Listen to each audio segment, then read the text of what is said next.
All right, everyone, welcome back to the fire. I am so excited to have this guest with us today. You are in store for some fun and probably a few laughs. I know that I laughed a lot when I started going through this person's content. We actually met in person, in the flesh. I could touch him at an Adobe event recently this year, and his work is breathtaking and beautiful and so lovely to look at. So not only is he funny and friendly and warm, but he's British. I mean, he's in the same time zone as me. I love it. I'm so excited, Andrew, to have you here today. Thank you for having me on. I feel like I'm going to be a massive letdown now after that introduction. Oh, that's not even possible. That's not even the pre-tape. We were having a good time. I mean, they can't even hear it, but the pre-tape was really fun. And we got into so many great little stories. We were already having a giggle. So I already know that, I got you all warmed up. So the audience is really... Yes, I'm very warm. You're very warm. I mean, you look very warm. You look like you're in a very tropical location right now, even though you're in Liverpool. Yes, I haven't quite figured out the remote control on my new light, and it's stuck in slightly warm mode at the moment. Sorry, you can pretend it's the sun that we never see here. Yes, I'm very sun-kissed. So for those that don't know your antics, your photography, where did this all start? Like, how did you get into being this amazing documentarian wedding photographer? Well, I suppose the documentary wedding stuff stemmed from when I got married myself back in, oh my goodness, it was many years ago. I can't remember exactly. 12 years? Yes, because my children are 12, which means I got married 13 years ago. That's how I remember. That's good math. I got married, and it was actually a relative of ours who took the wedding photographs. He was a professional photographer, and I didn't have to pay for it. Fantastic. I wasn't really interested in photography, but I knew that he knew what he was doing. But on the day, no problem with him at all, by the way. This is not a character assassination. But because I didn't really understand that there were different genres of photography, he was a very traditional photographer in that everything was quite posed and set up. So there was different genres of photography. I didn't understand. I was young and excited to be married. But the moment came when he set up a photograph, which obviously he utilized for many years since the 80s, where my groomsmen were trying to push me into the venue, and I was pretending to run away.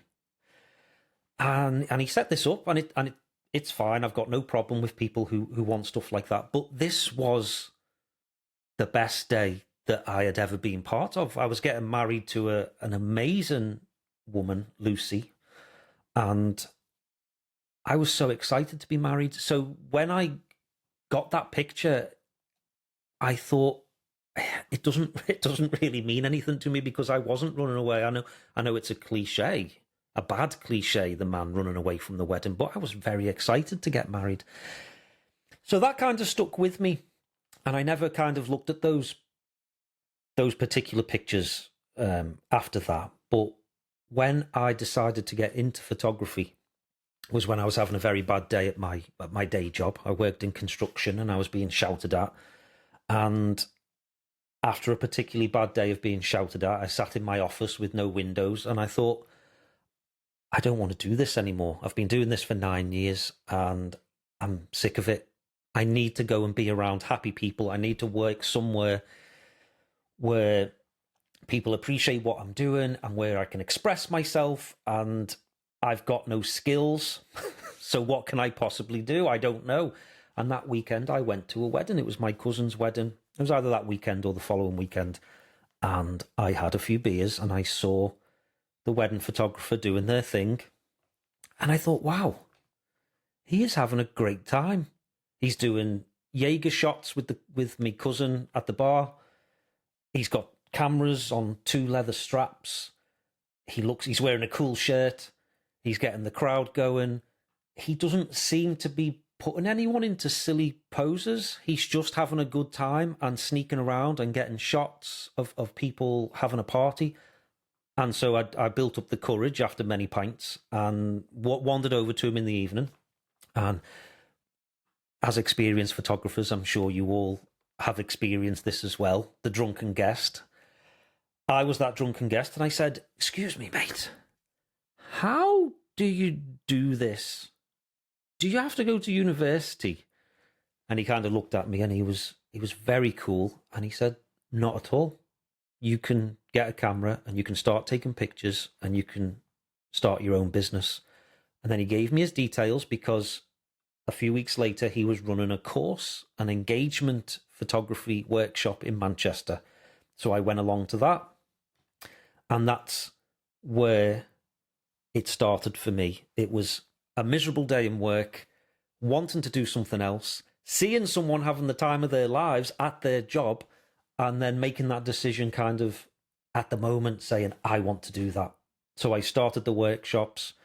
I took out a small loan so I could buy a camera, and I attended as many workshops and as many lessons as I could. And in those workshops, I made some friends in the wedding industry, and they invited me along to help at weddings and to carry bags and stuff like that. And I found a mentor, and I paid some money for 3 months of mentorship, and it was fantastic. And he is a documentary photographer, David Stubbs, and he pushed me towards this feeling of documentary. But all the while, I was thinking back to when I got married and the shots that were set up, and it slowly dawned on me that this is the style of photography that I probably wanted at the time. I didn't want to be directed for the camera. I didn't want lots of quirky scenarios set up. I just wanted someone to capture the party. So it's no bad word about the original photographer. It was just I didn't understand that there was different approaches to photography. And so I really love that idea of trying to create something from the chaos of a wedding day. And that became I hate to use the word, but that became my passion for a long time, trying to create something without getting involved. I'm not a complete crazy purist. I would still take family pictures and I would still set up details and things. But in my heart, I thought back to looking at those pictures of me running away from the venue and thinking, I don't want to give anyone pictures where they look at it and say, that was the vision of the photographer on the day, or that was the photographer's idea. I want people to get lost in their story. So I did that for a number of years. I'm still doing it now. Style has changed a little, tiny bit, but in my heart, that's always been my driving force. Try not to get involved, take cool pictures, and make people really happy when they see the stuff. I love that. I mean, one of the things that I think is when you ask people, like, when was the last time you had a professional photographer? A lot of the time, it's when I was at a wedding or when you got married, right? Like, that tends to be a crucial moment that people hire a photographer. And I do look back, like, I had a purist photographer as well at my wedding. It was pre me doing photography. I, like you, didn't know, like, I don't think it was as prevalent. Like, we didn't have all the magazines and like the access to the imagery that like we do now. I mean, yeah. I got married in 2003, for those that are like, what is she talking about? Like, it was, this stuff's been around for a long time. Yeah, we're coming into 23 years, my husband and I. So when I got married, it was like, I hired the family photographer. Like, we had worked with this woman. She had shot every bar mitzvah, like every wedding in my family. It was like easy. I picked up the phone. I was like, Sonia, you free? Like, this is the day. And she's like, yeah, I'll be there. And she shot, I mean, now I look back and I was like, oh, she was shooting medium format. I had no idea what that was at the time. She shot medium format. Her husband was her assistant. And I knew what I was getting. Like, I knew I was going to get these posed photos. Yeah. And she would do the party stuff, and she would do like me walking down the aisle and things like that. But it was all about like the group shots and the family shots, and because I knew that from my own experience with her. So what I did was I actually gave a good friend of mine my camera. So she had her camera and my camera. I gave her a bag of film and I just said, go nuts. And she had black and white. One camera was black and white, one camera was color. And she shot, I don't know, like 600 images that day. And then every table had the little throwaway cameras. Yeah. And so we had all the little funny shots from everybody at the table. So like I got that blend of like documentary Yeah. with the formal photographer. But it's funny. You look back at a few of the shots and I'm like, what was I doing here? Like I would never normally do that. Or So really, all the way back then, you were way ahead of the trend curve, because now it's super trendy to have your guests supply lots of behind the scenes photographs and leaving film cameras everywhere and just having a vibe. yeah, it's come back. I mean, I think it went through a wave and then it kind of fizzled out. And then like the Polaroid camera or the little Fuji Instamax cameras became a thing. And then that kind of died out. And then it was like, have a QR code so you can like share your mobile photos with me. And now I think the film stuff is like coming back again. Yes, very much so. But we're going to put a pin in that because we could talk about that, trends and weddings and all that fun stuff. But really what I want to get into is the business side. Right. So you were working at you were working for a company. You were an employee number, whatever, 71. And now you became employee number 1 at your company. And you, like you said, you took out a loan, which is scary in of itself. Yeah.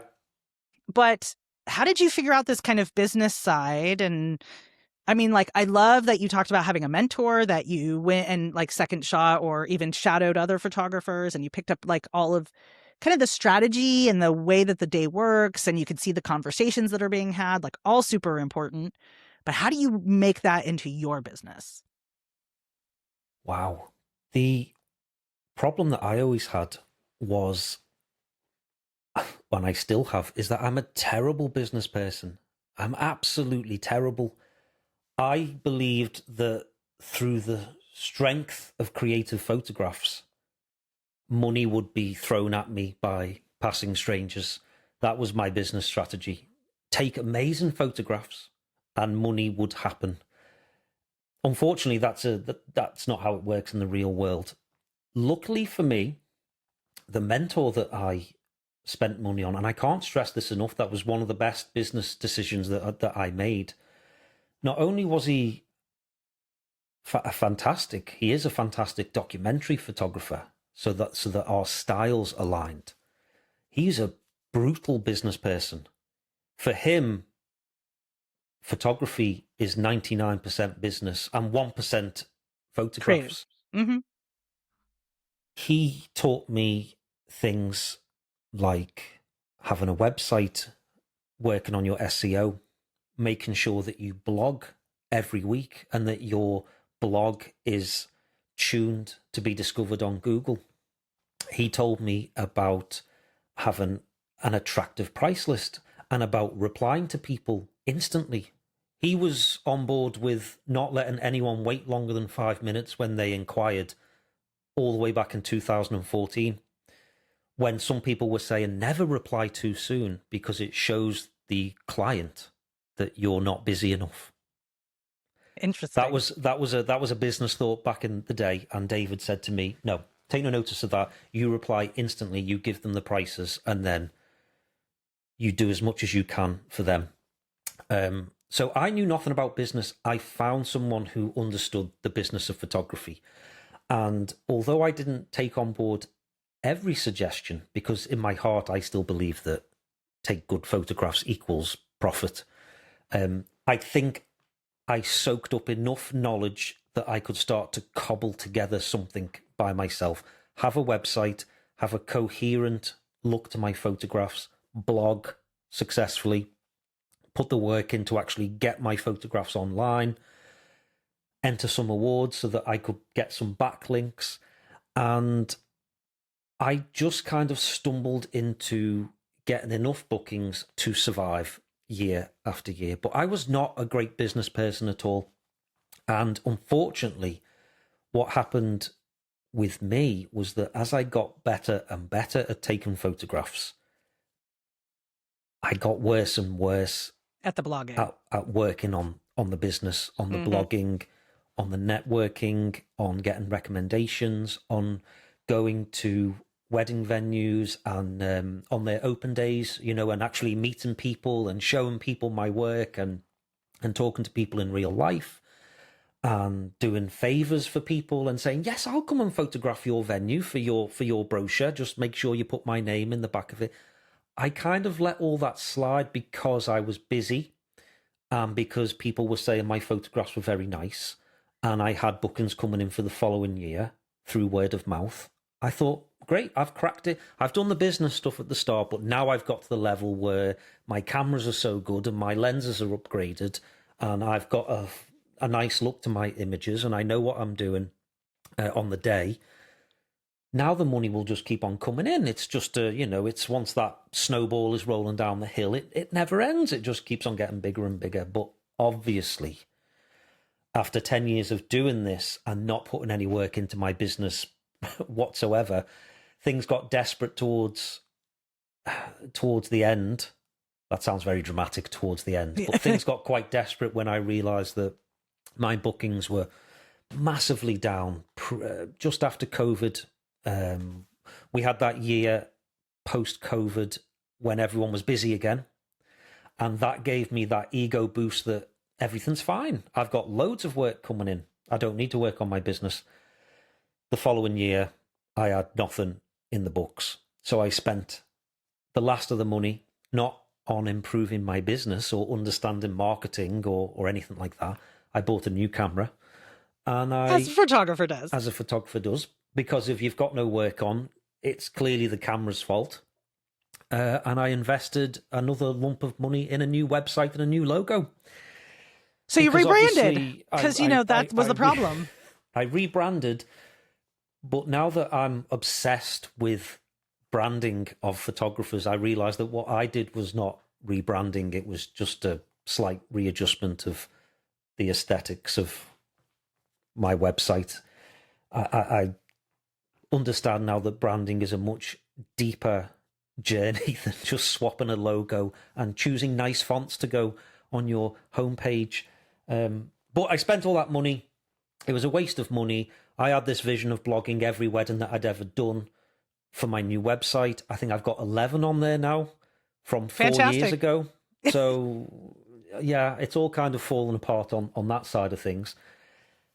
But hitting that valley abyss, that valley of, okay, I've spent all my money now. I've got a shiny new website. No one is looking at it. What can I do to avoid going back to my old job of sitting in an office and being shouted at all day?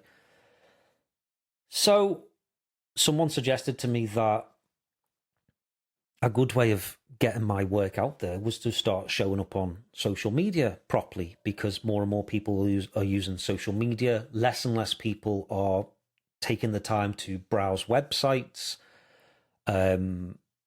People make snap decisions when they find you online on your social media profile. And I didn't really have a great social media presence. And if I'm being brutally honest, I still had that ego problem of, how can I get my work out there without having to go out there into the real world and actually do stuff like meeting venue managers and going to wedding fairs and learning how Facebook adverts work and blogging again. I kind of looked for the route of least energy requirement and thought, well, okay, if I post reels on Instagram, then maybe I will get enough traction to get a few bookings and people will go to my shiny new website and see my nice new logo. And so let's try that. So yeah, January 2024, with 4 weddings booked in that year. Normally I would have about 20 booked in. As I get to the end of each year, I'm looking for, between 15 and 20 for next year. That's kind of like, that was my safe spot. I've never been a prolific shooter. Some of my colleagues would shoot 60 or 70 weddings a year, but I was always I want to photograph nice venues with nice people who get me, and I don't want to have triple weekends, Yeah. Friday, Saturday, Sunday, or you know what I mean. I just wanted to do enough so I could pay some bills and spend make time with sure your kids. my dog was fed and all the rest of it, and have time with my kids. So 15, 20. Well, I entered 2024 with 4 weddings, so it was a massive problem. January the 1st, 2024, new year, new me. I'm going to start showing up on Instagram and try and get my work out there a little bit more. I'd never even shown my face on social media in forever. Instagram, I was the cool, mysterious artist. That was the persona that I was trying to cultivate. I used to steal lines of poetry from people, and I'd put my photograph on there with a line of poetry, and that was me. Cool, mysterious wedding photographer who wasn't actually as good as he thought he was. But I thought, let's try something else. Let's get my face on there. Let's try and bring this account back to life. Let's get some traffic. Let's get some people going to my website. And so I sat in the woods with my dog, and I pointed at my camera, pointed at the air, and came up with an idea of, here's 3 things you should know before booking a wedding photographer. Because I had seen content like that on Instagram. I'd seen other photographers putting themselves out there and giving advice to their couples and pointing at words. And then the caption would say things and it would get lots of views and comments. And I thought, okay, I've been doing weddings for 10 years. I should know a couple of things that I could give advice on. So I started doing that. But the problem I had was that I'm very, very bad at just offering advice into the void. I need the couple in front of me so that they can tell me about their wedding day. And then I can say, that sounds fantastic, but have you thought about maybe doing it this way? Or have you considered this? And, if you're going to be outside at this particular venue, they've got this amazing tree over there. I bounced off what their vision for the day was. That's how most of my weddings, when I met the people, I would generally seal the deal. I would make the booking. Yeah. I'm very enthusiastic when I meet people. I'm genuinely interested in their story, and then the way that I talk about the story that I'm trying to create for them, I would often get the booking then and there. My problem was always getting the inquiries in at the beginning. Right. To have those conversations. So as someone who's I'm a people person, I like talking to people, but sat in the woods with my dog running around and looking at my phone, having never shown my face on Instagram before, I hate the sound of my own voice. I hate my face. I didn't know how captions worked. I didn't know what trending audio was. I didn't even know that I could film in 4K at the time. So everything was filmed in 720p at a dodgy frame rate. So it's very rough around the edges. And I just didn't know what to say. So I pointed at things and thought, I'll work it out afterwards. I'll work it out later. So I lasted about a week doing that. It didn't work for me. It didn't sit very well. I couldn't give advice to people that I didn't know at the time. I'm great for giving advice to people I don't know now. But at the time, I just couldn't do it. So I didn't give up as such. What I decided was that I'm going out of business anyway. I'm just going to make some funny videos because I'm off work for a while. I haven't got no work on for 3 months. So I started making videos to try and poke fun at the situation that I found myself in, to poke fun at the wedding industry, to share a bit of my shit day with people. And I know it feels weird because it's only January 2024. It's literally just two years ago. At the time, I saw lots of funny content on Instagram, but I didn't see many photographers being funny.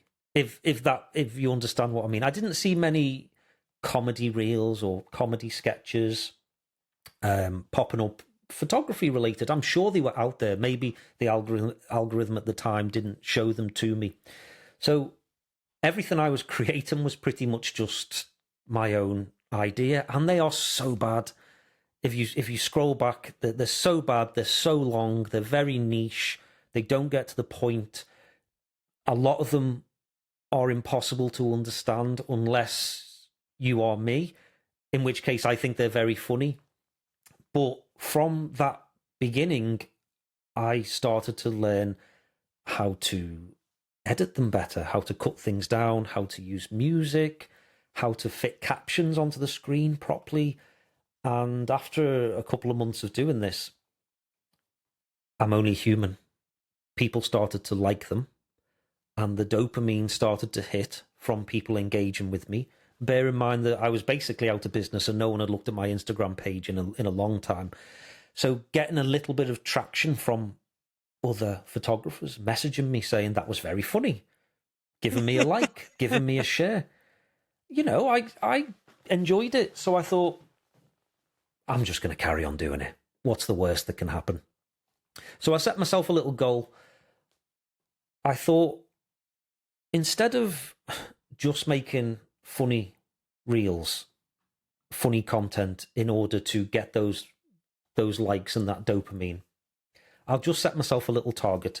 Every time I post a reel, I've got to have learned one thing about making that reel. I've got to have learned one thing, one lesson, how to cut to a beat, what audio is trending this week, what font people use, just something, how to write a better caption, how to do something. So my goal then became the creation of the reel to learn something, if that sentence makes sense.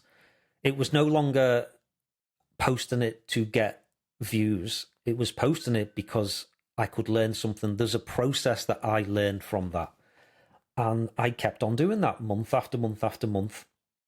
And I think it got to about April before one or two of them started to take off a little bit more. And the views and the likes and the shares came in and people started following me. And weirdly, people in the industry then started recommending me for weddings. So that was not the goal. The goal was not to do that at all. But weirdly and luckily, work started to come back in through different routes. And I got a lot of messages asking me, how do I make better content? How do you get started with these reels? I've just noticed that you've got a reel that's had 20,000 views. How do you do that? And I spent a large portion of my day answering questions from people. And I think I saw a YouTube short or a YouTube video that was something about entrepreneurship. I can't say that word. Starting a business. And they said, if you spend any amount of time answering questions about something that you feel confident at, that can be a business. It doesn't matter what it is. If people will potentially pay you money for the answers to their problems, a shortcut to do something, then you potentially have a business. So I decided to start a little one-day workshop for photographers in Liverpool to come along, and I called it a social media boot camp.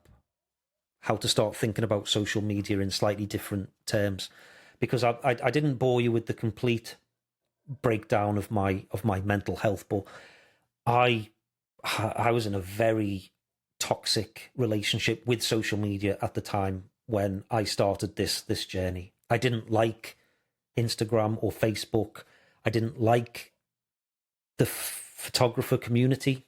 I didn't enjoy looking at their work. I thought newcomers were stealing all my weddings. I thought that my work was so good that I deserved to be busy all the time, and yet people were just coming into the industry after COVID and didn't know what they were doing and taking my work. I was in a very downward spiral of negativity. And I dragged myself out of that through a little bit of forced positivity in the beginning, but it evolved into looking at social media in a different way and finally realizing that for us photographers, it is not a measure of our worth. It is a tool to be used, like Lightroom or a backup system, or cloud storage. Social media is a tool to be used to market your business. If you're on social media as a small business, it's a tool to be used to market yourself. And if you can sever this attachment to it as a measure of how good you are as a photographer, it suddenly releases so much pent-up negativity and stress and anxiety and frustration, because every day you look at that and the work's not coming in and no one's looking at your pictures and you think, I'm terrible. I'm terrible. I'm rubbish. When I flipped that mindset that I had and I started looking at it as a tool to understand and a tool to use, and to understand its, when you have a program, its features. Yeah, the possibilities that you could do with it. Yeah, and I started to understand that was how I can use it as a small business and not lose my mind in the process. So it became a tool for me to use to get better and better and better at. And I am now not filled with joy at using social media, but I understand that it is exactly the same as turning on Lightroom and starting to work on my photographs. Social media is a tool, and everything I do on social media, no matter how chaotic or random or weird the videos are or badly made the stories are, everything has a strategy behind it now that I do. And I'm trying to build something slowly, and I'm trying to bring other photographers into my little community that I've started, little online community where I try and help people do their social media a bit better. And this is where I kind of find myself now. So I'm half a photographer and half a teacher. Educator, teacher, marketing person, even though I don't know anything about marketing really. And it's always fascinating when I when I think I've discovered something and I go, oh, yes, if I think about it like that, and then I discover that was, standard marketing think from 200 years ago. But I discovered it by myself, and I feel like that makes sense to me. So I'm not the best marketer in the world, but I'm having fun with it. And I'm starting to understand it. And I think I can help people who were in my situation 2 years ago of having a bit of a shit relationship with Instagram and trying to improve that for them. Well, one of the things I want to touch on here before we move forward is this idea of checking your ego, right? So, I'm glad that you brought up the whole mental health part of it, because I think when you see that snowball going down the hill and it's in its apex, you're like, yeah, we're rolling. This is awesome. But guess what? There's a valley at the bottom. Yeah. Right. And if you don't have the tools or the preparation or prepared for when it's going to splat and stop at the bottom, you're going to be in this really dark place. You're going to have low bookings. Because there's no other further momentum that you have going. Like you said, you had kind of checked out from the photographer community and the wedding community at large. You didn't really have that network going, and you weren't promoting in a face forward way on Instagram, because you had this kind of negative association with like, oh my God, I'm guessing, like, do I have to show up there? So. Right. And then like, blogging's just hard because I have to stand, I have to write this whole thing. And maybe you don't want to write today, or you don't feel like, I'm not a writer, I'm a photographer. And so you have all those little voices in your head. But the fact that you were able to say, you know what, I'm just going to be a beginner again, and it's okay. I'm going to just show up and try to put something out there to see, like you said, what's the worst that's going to happen? I'm going out of business anyway. Like, exactly. The wolves are already coming for me. You said something interesting there that I have thought about quite a lot. And when you start photography, way back at the beginning, when you first pick up that camera, and I was someone who never had a camera growing up as such. Like a lot of photographers were born with a camera in their hand, but I picked mine up when I was 29 years old, 30 years old, and started from there. I had absolutely no fear of posting my crap work on Facebook in 2012. I would try everything. I would edit in crazy ways. I would use pirated Photoshop actions that did weird things, brushes, white vignettes. I would try everything, and I would put my logo loud and proud in the corner, and I'd send it off onto Facebook. And I didn't give a shit if other photographers liked it or not, because I was creating it and I was exploring this new stuff, and I was fearless and I was experimenting.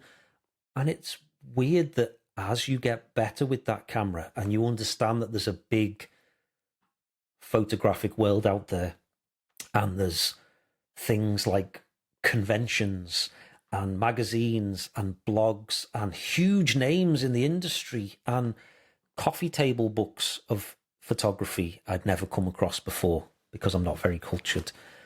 And as you get a couple of years into this business, the fear sets in. The idea that everyone is looking at your work and judging you because you're not very good, and you shouldn't be putting your work out there, and you shouldn't be charging people for this work, and you're never going to be as good as the big names in the industry. And it's like the more experience you get, the more your confidence drops off. I'm sure there's a study on that done somewhere, but the more there's a good graph somewhere on that. There's a good graph somewhere of how the better you get at something, the more your confidence completely goes away, the more that you end up comparing yourself with other people. So the thinking behind that is exactly the same with showing up on Instagram that first time. I kind of had that attitude for the first 3 months that I don't know what I'm doing. I'm already out of business, essentially.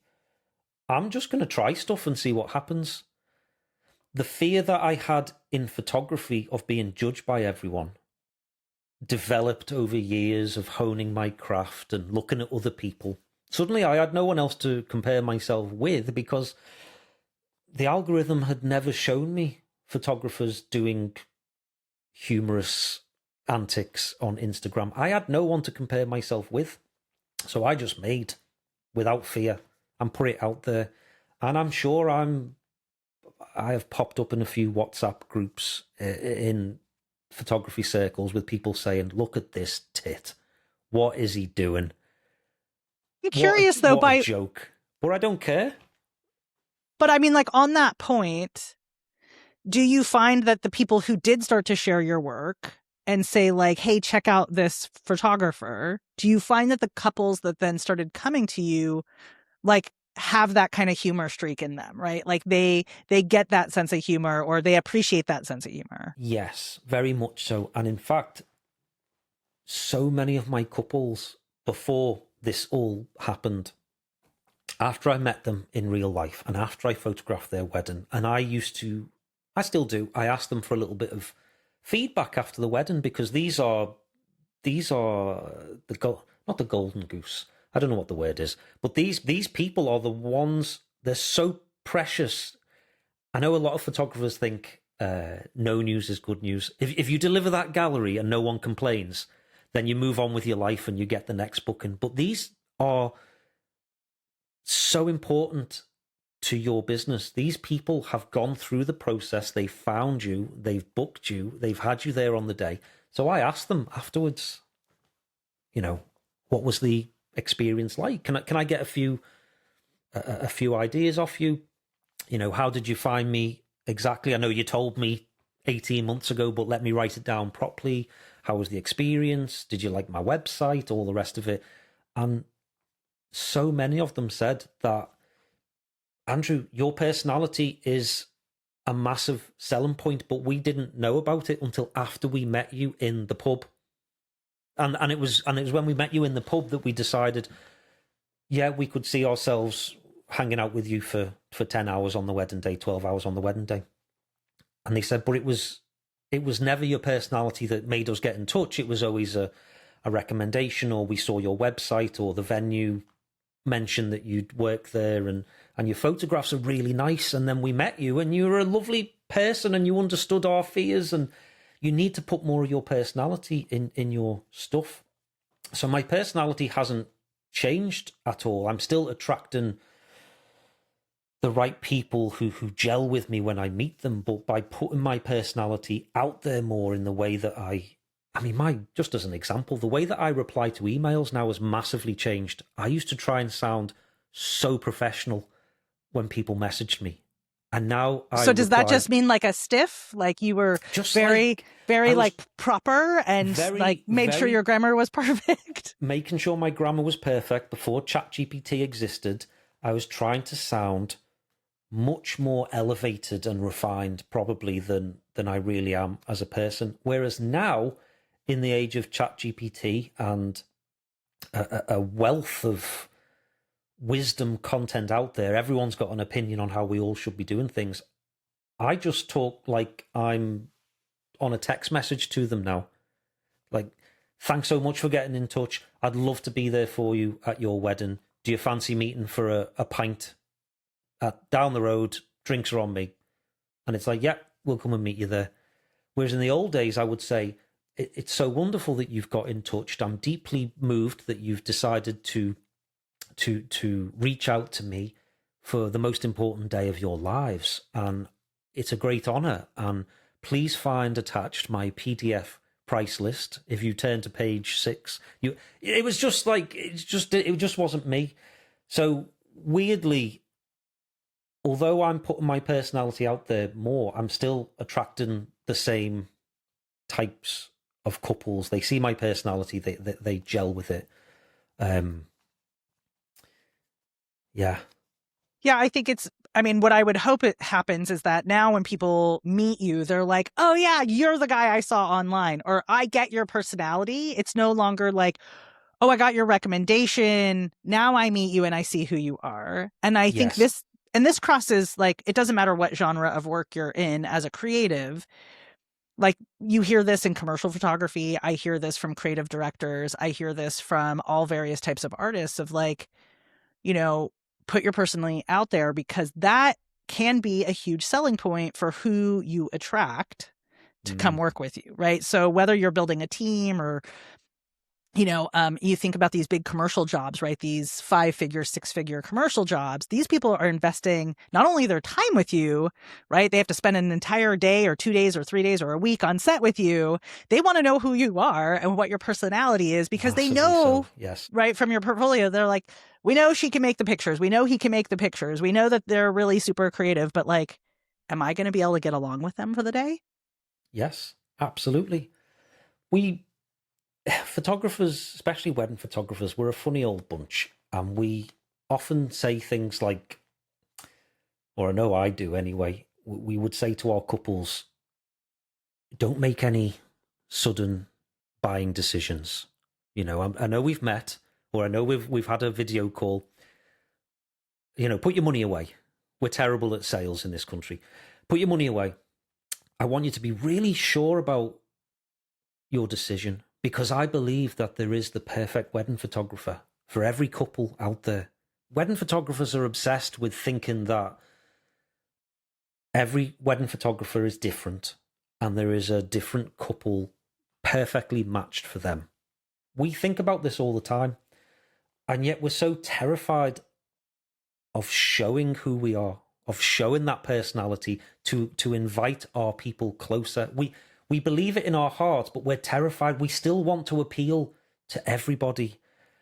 And I think we need to start moving past the About Me page on our websites. The About Me pages that say what flavor coffee we like and what our pet's name is, and, what movies we like to watch. We cram it all in there, our life story. And then we show up online, we show up on Instagram or TikTok or wherever it is, and we try to be a polished version of, and that stuff doesn't exist anymore. We are the very professional wedding photographers, and here's our portfolio. And we had a lovely day at the wedding, and the sun was shining, and if anyone needs a wedding photographer, please get in touch for next year. And there's zero personality. I don't understand who you are or what you stand for. I don't know why photography means anything to you. You're just being like I was in 2024, and times have moved on. We're in a trust-based economy, so you have to get out there and start showing people who you are, I think. So when you're making content today, how do you stay one, like, what does that schedule look like for you? And when the mental health stuff does kick in, because it always does, there's like there's always, especially in weddings, there is a high period and a low period. And when you're in like the trough instead of on the crest, like, how do you stay motivated? What is your like recommendation for someone who's like, they're like, I'm not motivated to get up and do that reel today, or I hate social media. Like, I don't want to be Yeah. on social media. Like, give I us some think, advice for those folks. I think, and I do mention this one to people a lot because one of the questions is I don't know what to make. I don't want to make anything. It's too hard. I'm too busy, or as you just said, you're not busy at all. So you're in a slump and you don't have the energy to do something.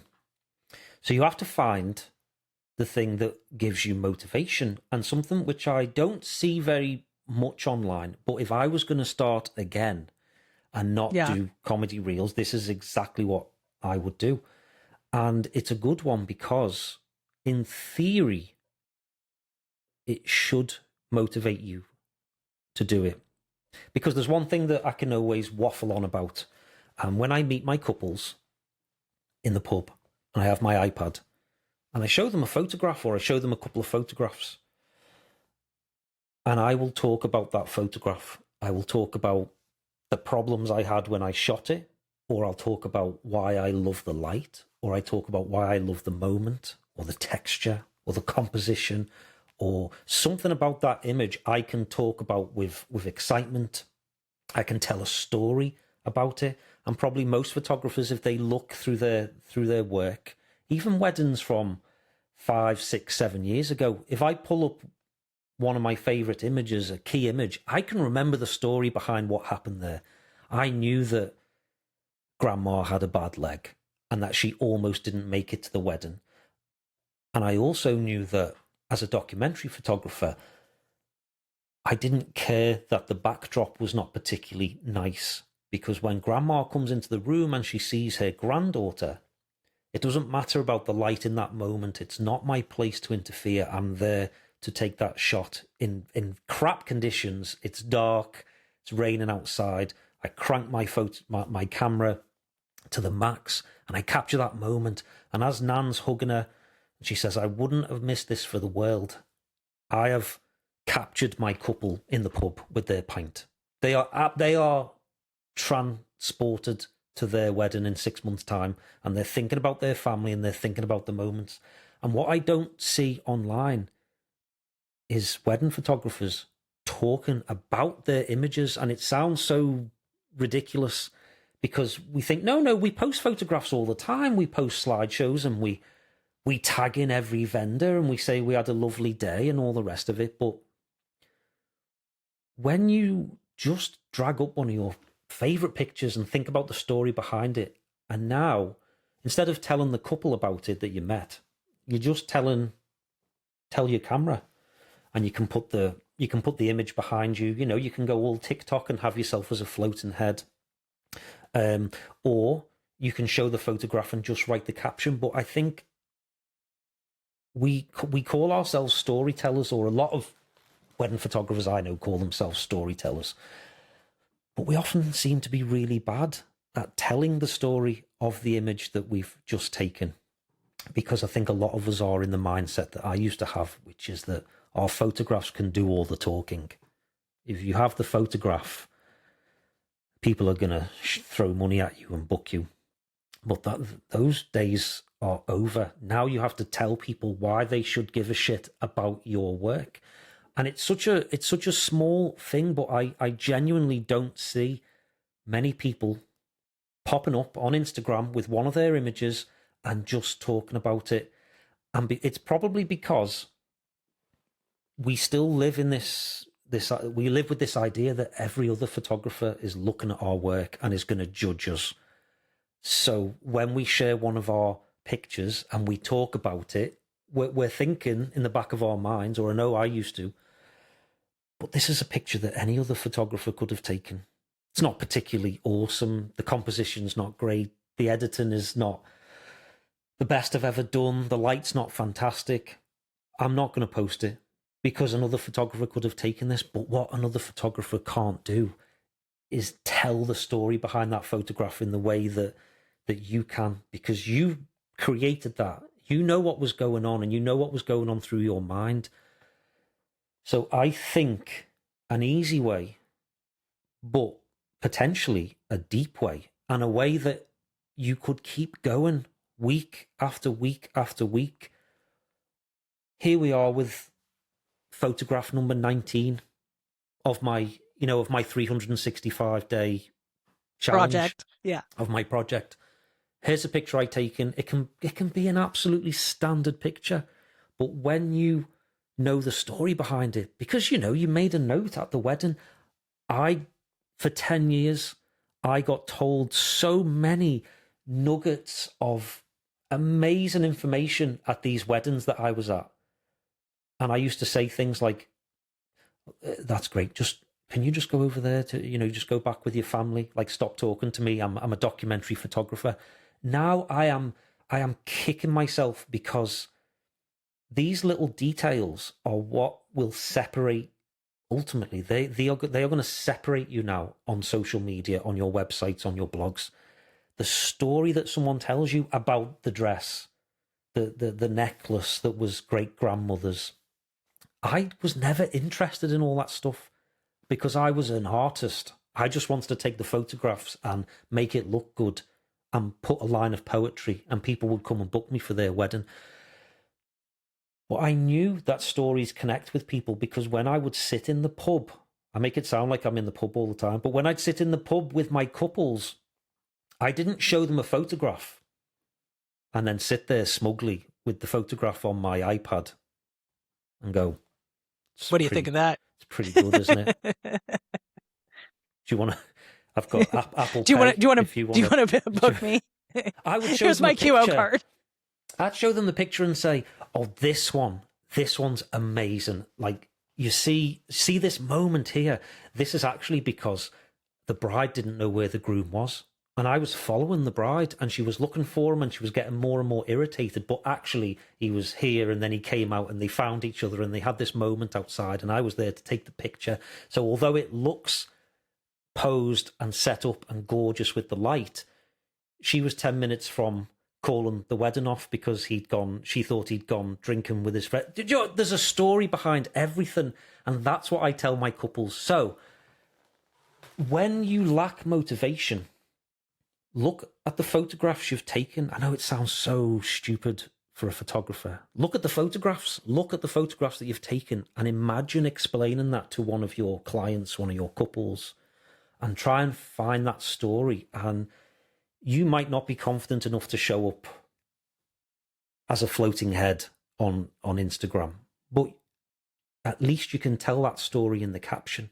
And I also think that we've moved beyond views and likes and shares as a metric of success. Those days are over. I don't really think that views, likes, and shares mean anything when you're running a small business, only as a kind of barometer of how well your posts have performed relative to each other. I don't think you can look at something that's got 10,000 views and say it was a success or a failure. It's what you're trying to do with that post and how it fits in with your content as a whole. So tell the story and connect just with one person, just with that one couple who have a grandmother who lives far away. And if you can tell that story to them and you get 100 views, one of them might end up in a booking. And I'm telling you now, I can make a reel that genuinely will get 250,000 views and will not lead to a shred of work, because I understand the game, and I understand that reel that I made there was for awareness and to get eyes on my page. But the reel that's going to get me the work and the bookings is going to be the story that I tell to people.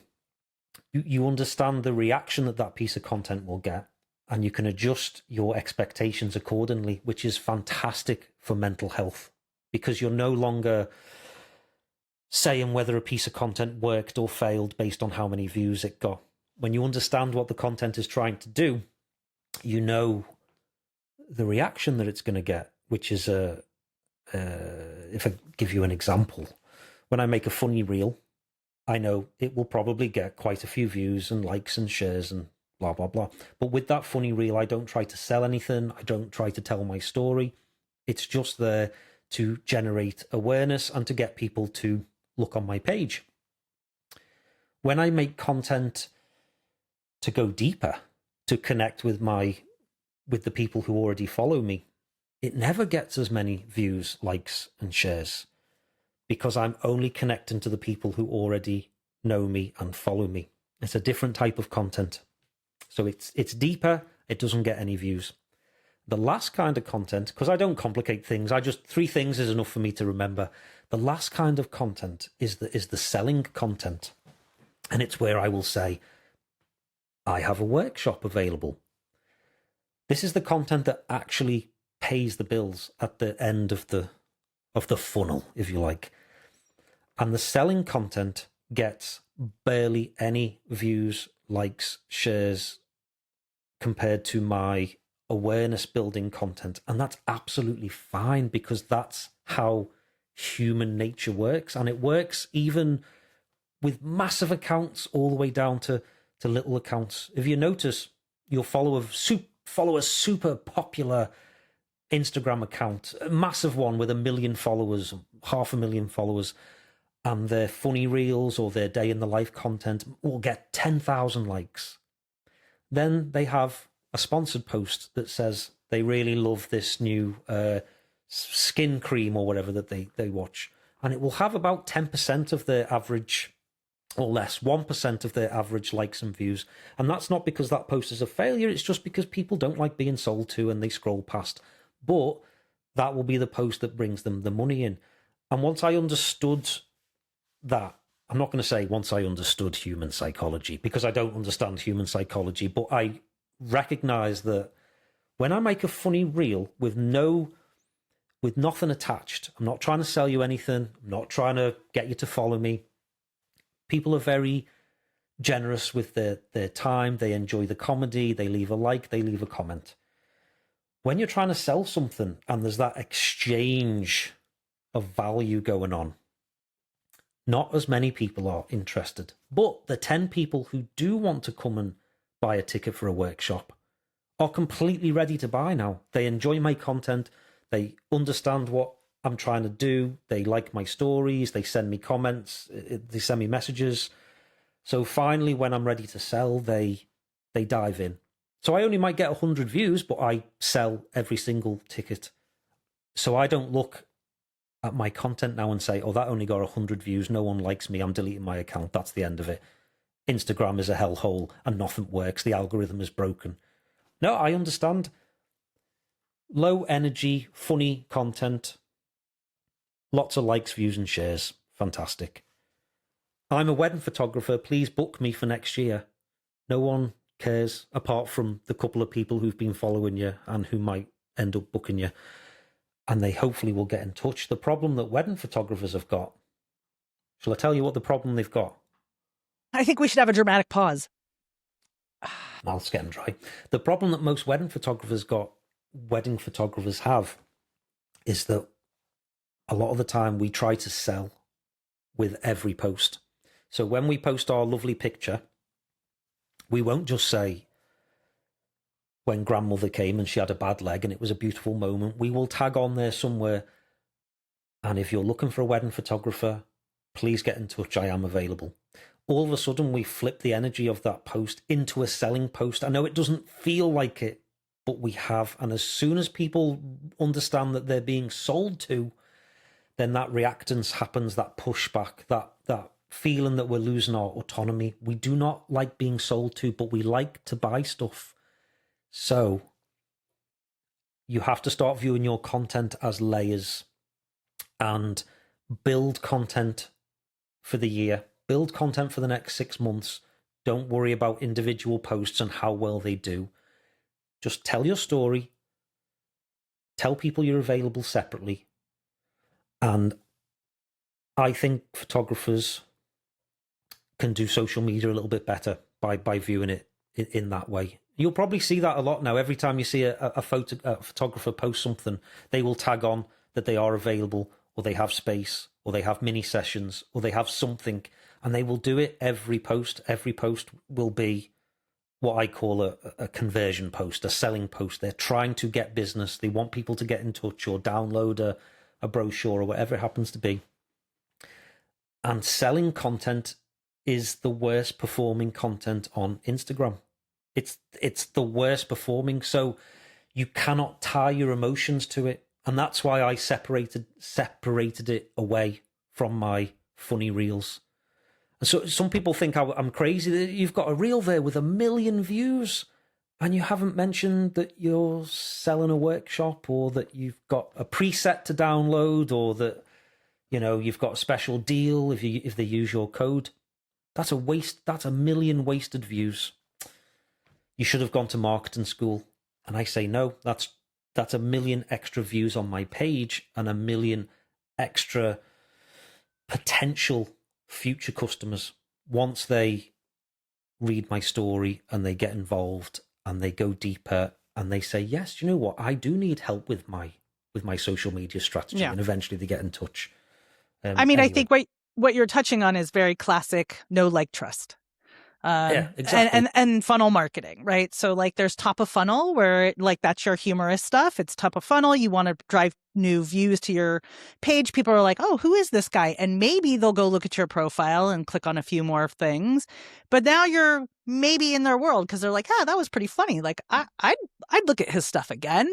Right. And so you're driving people. A friend of mine just talked about this as a chocolate dipped ice cream cone. Right. Mm-hmm. And I love this idea because I love the chocolate on top with the rainbow sprinkles. That makes me happy. But since we're talking weddings, we can go with it's a wedding cake. Right. So like your top of funnel is the icing, the beautiful stuff on the top of the cake.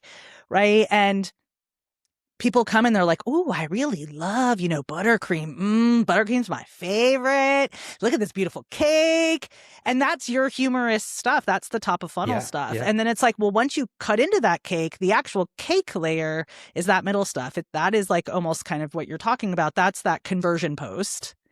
And then the filling is maybe where you're actually saying like, I have so many tickets left, right? It's that very specific 1% layer that's like in the middle there. That is that conversion layer. So it's like, it's all that great, creamy, beautiful, sugary frosting on the outside, your cake layer, and then your filling.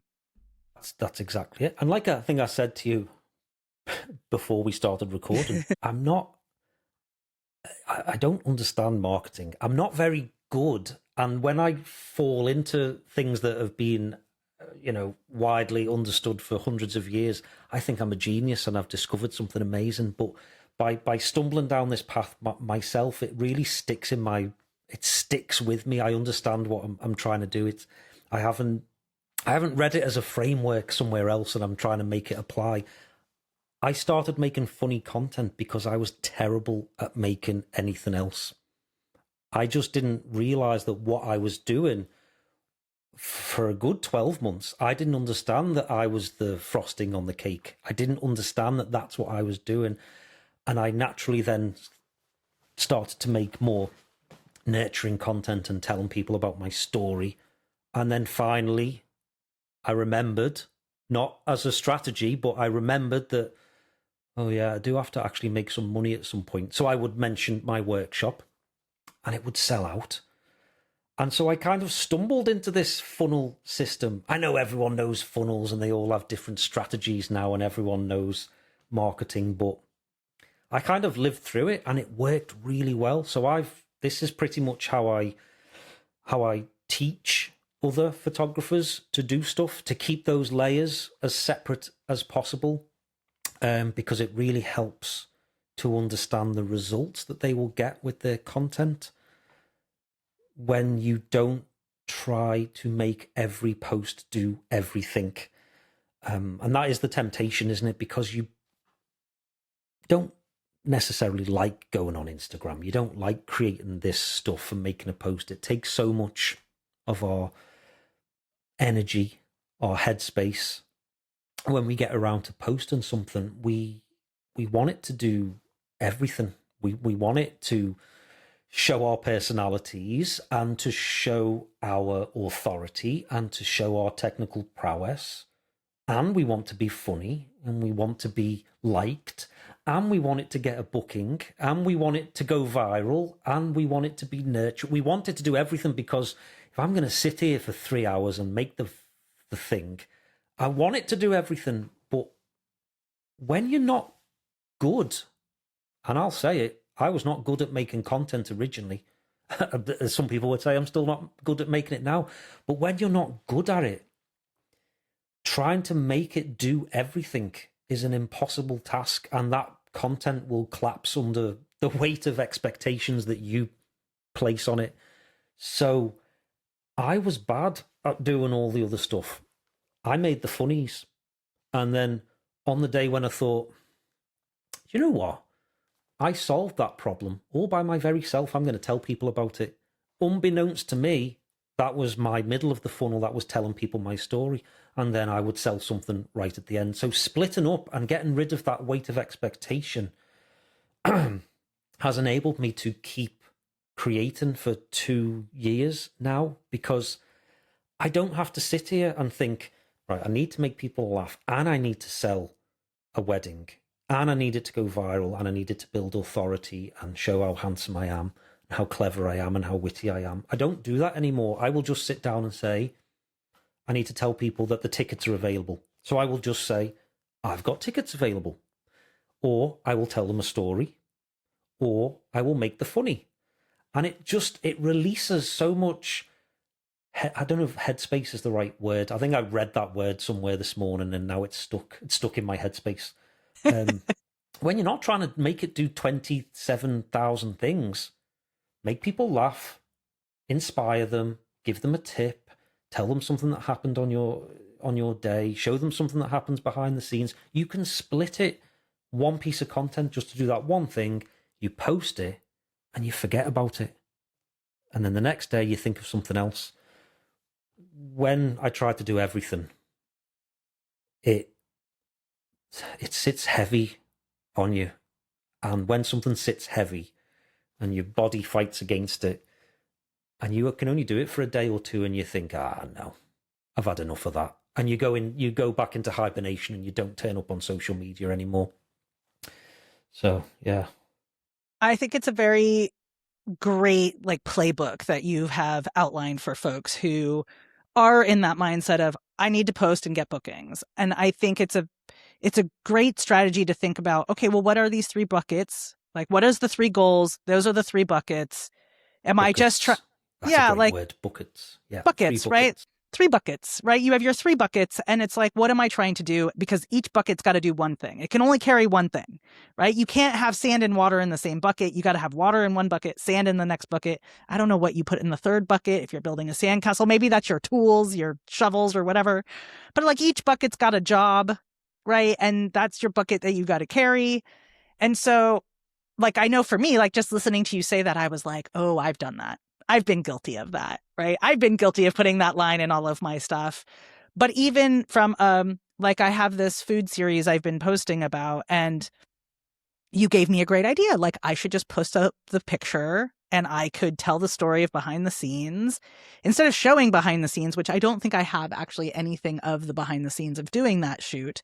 But I could put up my funny banana boat on Jello water and I can talk about what it was like to work with, the food stylist that day. And we ran into all these challenges on set and how we solved them. And the photo could just be behind me and it could still be about the food photography and what we created. Yes. And to the same point that you're talking about the couples and the emotional, because when you're selling to people, if you're doing portraits or weddings or families or high school seniors or even personal branding shoots where you're photographing the owner, it's all about the emotional heartstrings, right? Yeah. It is about those emotional ties. And I photographed a really good friend of mine. I met her through banking and I got to photograph her founding photos with her and her founder. And just thinking about that of that day, how did that go? When did they book me? Talking about how I forgot so much stuff on that shoot. Oh my God. I can't even begin to tell you, I forgot a modifier. I forgot a battery. I forgot a second light. I forgot this cord. it was a hot mess, but in my, like, I was like freaking out in my head, but I was like, guys, it's going to be great. Like, can you just stand over there and I'll put this over here and we're going to shoot over here. And in my head, I'm like, shit, how am I going to make this happen? Where are they going to be? And like, it all turned out. They loved the photos. They used them everywhere. And it's like, I was freaking out as the photographer because I felt underprepared or whatever, but like I still made them feel amazing. And like we still connected to the shot list, and to get the emotion back from them of like, oh my God, Shelly, we love these. We've used them everywhere. They're on our South by Southwest, banner. Makes you go like, even though I internally was freaking out, like for them, it was amazing. Yeah. For them, it was super cool. And with something like that, the original instinct that I would have had a couple of years ago, if something like that happened, would be, okay, I've got 2 pieces of content here. I've got the images. I'm going to share those one day. And then the next piece of content is going to be the story of how it all went wrong behind the scenes. Now I'm thinking that's 35 pieces of content, because when you split things up into their constituent parts, there is a story behind everything. And I know I've just mentioned the 3 layers: the attract, the nurture, the convert. Within that framework, I have another little thing called mice that run around. Mice is what is now kind of guiding my thinking, and it's going to guide my thinking over the next year as I step up my page to try and start bringing the photographers in. I've done the work for 2 years now of setting the tone. Now I have to try and bring people into the community. But mice is very easy to remember, and it's just going to help me to break down these big days like what you've just mentioned. Then everything's going wrong and you're doing stuff, but you overcame it and you delivered the products and all the rest of it. Mice is just a little framework for me to remember how to split something up. It's moments, insight, character, and empathy. So a moment is just something that happened in your work, behind the scenes, somewhere, something that you've been to, an awards ceremony, a shoot, something specific that happened that you can talk about. An insight is using your authority, your tips to give your audience an insight. If you've forgotten your light stand, try taping your light to the wall. It worked for me.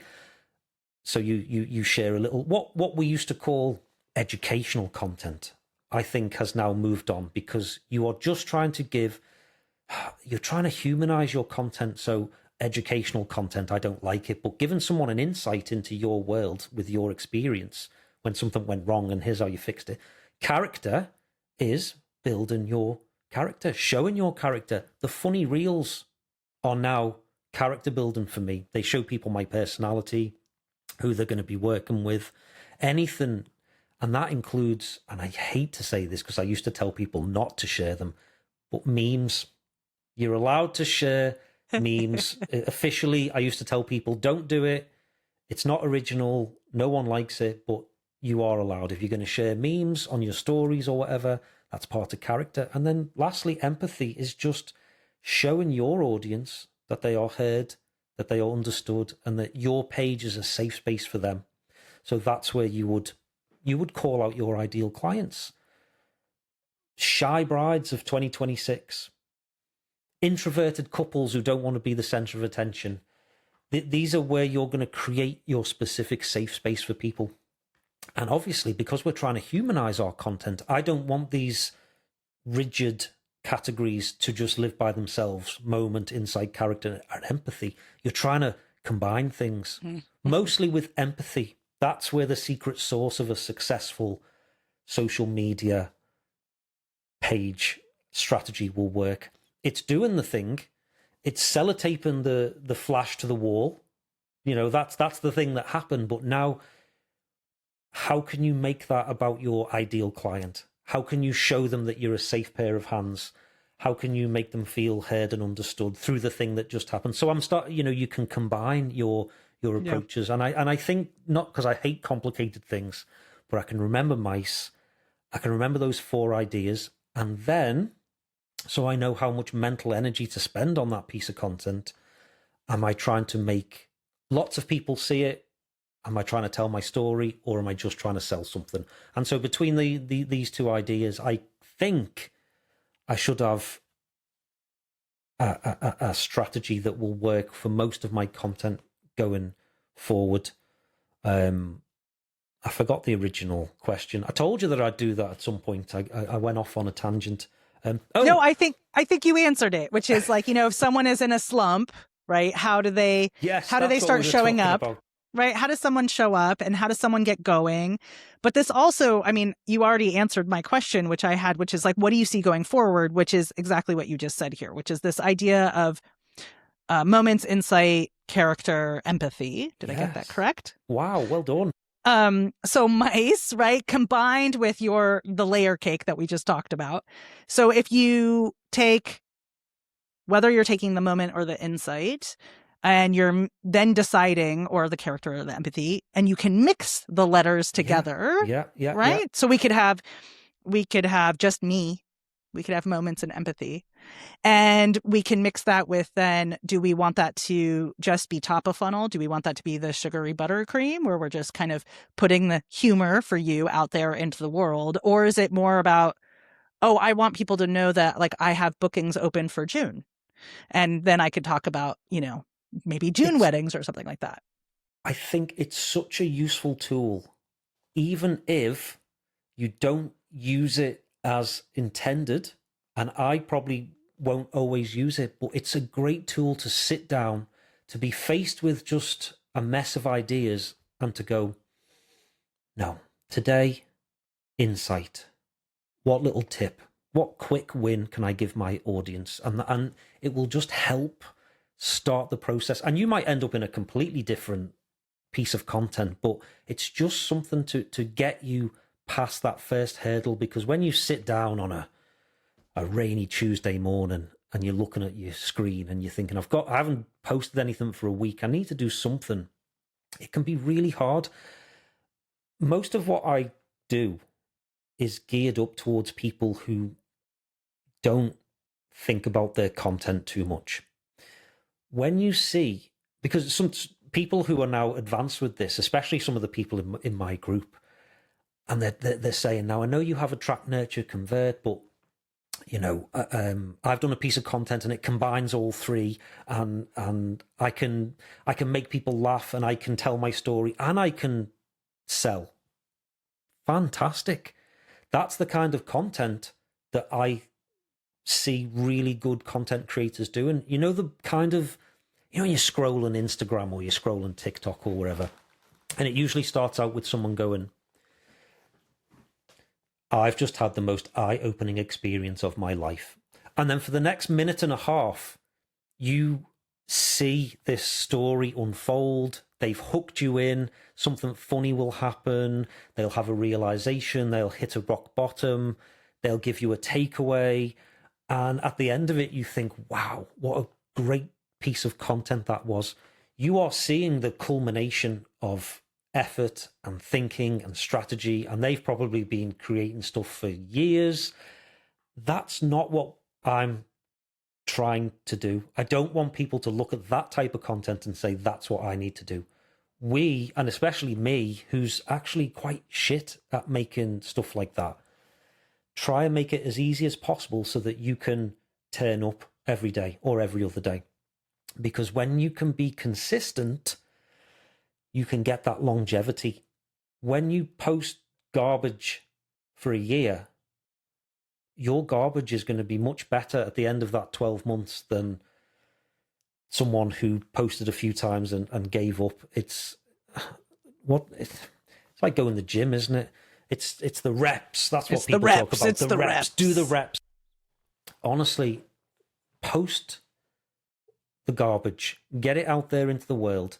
After doing it for a few months, you will worry less about how your face looks, how your voice looks, the music selection, and you will start thinking more and more about what story are you trying to tell, what moment are you trying to share, what insight are you trying to give. After 12 months, you won't need to listen to anything that I waffle on at all, because you'll be smashing it, and you will potentially turn into one of those creators who can tell an engaging story for 2 minutes and get lots of views and sell your products as well. And that's a fantastic place to be in, but it takes a little bit of effort to get there. So that's what I suggest to people, is start very small with those mice. Start very small, put down a little layer of something, and just do that once or twice a week and keep it going for a few months. And then look back at the beginning after a few months and you'll say, wow, I was so bad there. But now I'm slightly less bad. But I know what I'm doing a little bit Andrew, more. I think it's a really good challenge. And I'm going to encourage our campers that are listening that they should take you up on this challenge. That if you're someone who is stuck in the weeds about what to post, you don't have a strategy, you want to show up on social media, you just don't know how, like you just laid out the challenge for them. So my challenge is that over the 3 months, you got to show up twice a week using Andrew's methodology of his 3 layers and mice to put some content out there twice a week. And feel free to tag creativecamp.pro. And Andrew, what's your handle so they can tag you to show you that they're doing it? I'm at Andrew Keher, which is spelled Keher, Andrew Keher. There's only one of me. It's Irish. You're lucky. There's only one of you. There's only one of you. But I'm what I want going to be in this challenge as well, by the way, because it sounds hard to believe, but the funny viral reels are my comfort zone now. Do you know what I'm really, really struggling with? Is just talking to the camera and telling people what I'm trying to do with this small business of mine.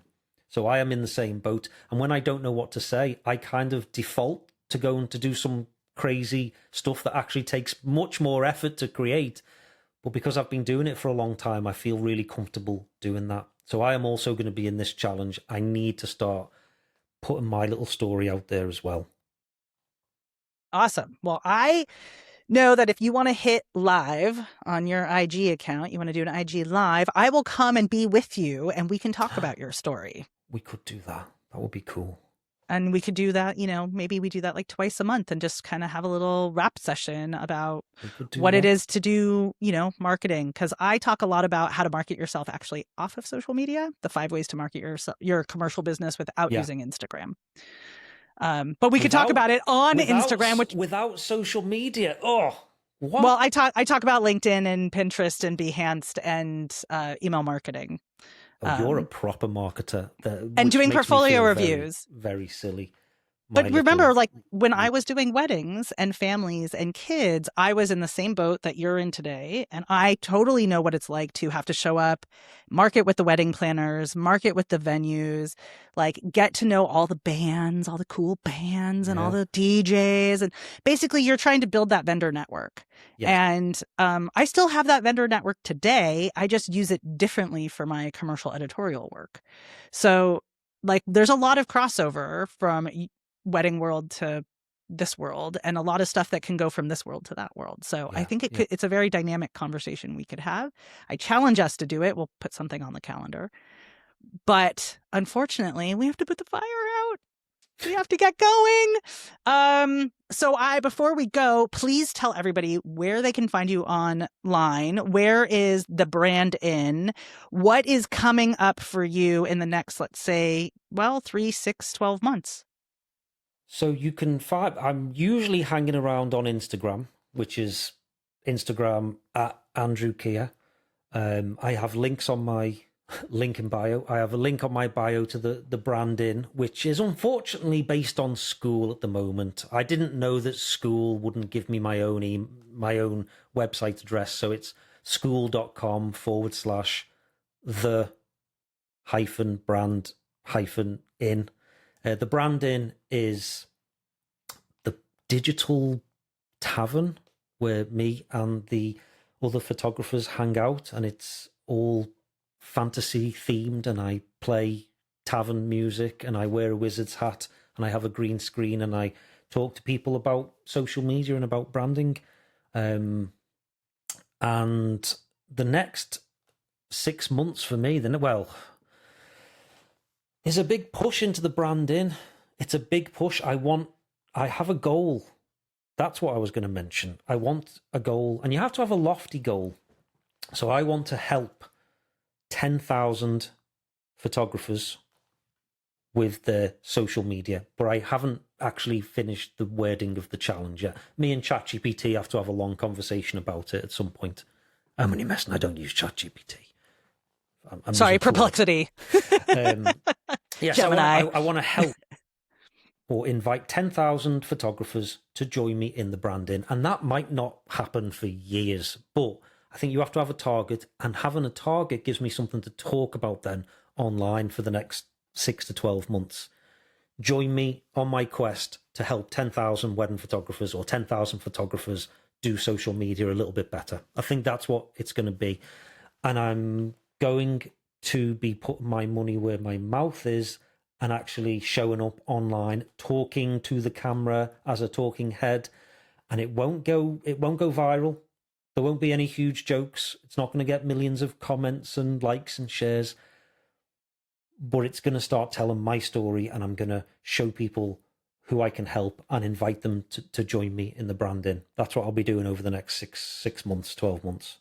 I love it. Well, if I do, I would say when I do Creative Camp, which will be an in-person camp for creatives, we'll have to have you come along, and you could do a whole thing on social media and how to do it better. Fantastic. Well, I would love to extend the invitation to you to come into the branding as well, because that is also my next goal, to have other voices come in and share their experience of branding and social media or whatever it happens to be. Because I think people inside the branding might be getting tired of my waffle. So I'm going to just freshen it up slightly with some other voices.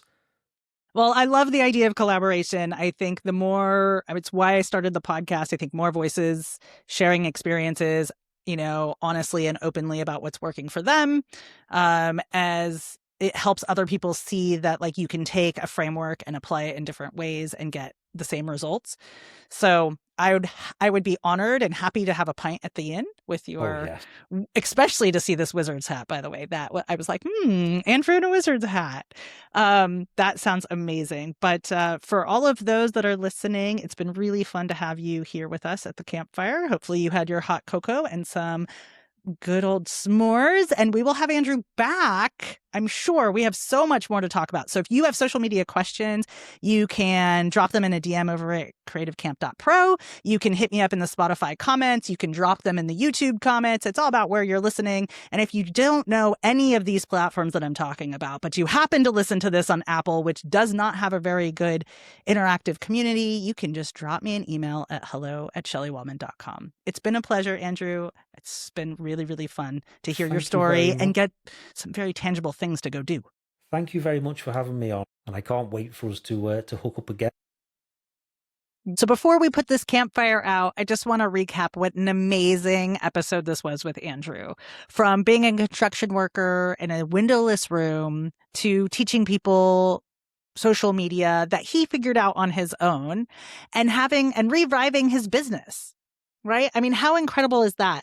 I mean, during this conversation, I had my own aha moments. You heard it live, right? Where I definitely was like, oh, I'm guilty of that. I have put those, hey, hire me at the end of my captions instead of just leaving it with the moment or the insight or telling people something genuine about myself. So I encourage you to use Andrew's 3 buckets and use his idea of MICE, moments, insight, character, and empathy, to tell your social media story. And if you take us up on that challenge, posting twice a week for the next 3 months, be sure to tag creativecamp.pro and Andrew Keher in your posts, and that way we can support you and cheer you on in your journey. If you want more tips on how to market your business, grab our free download. The link is in the show notes, and it's awesome. It's more tips on how to get seen and propel your business forward without the algorithm. All right, everyone, that's it for this episode. I'm going to put the fire out, and I will see you around the campfire real soon. Thanks for being here.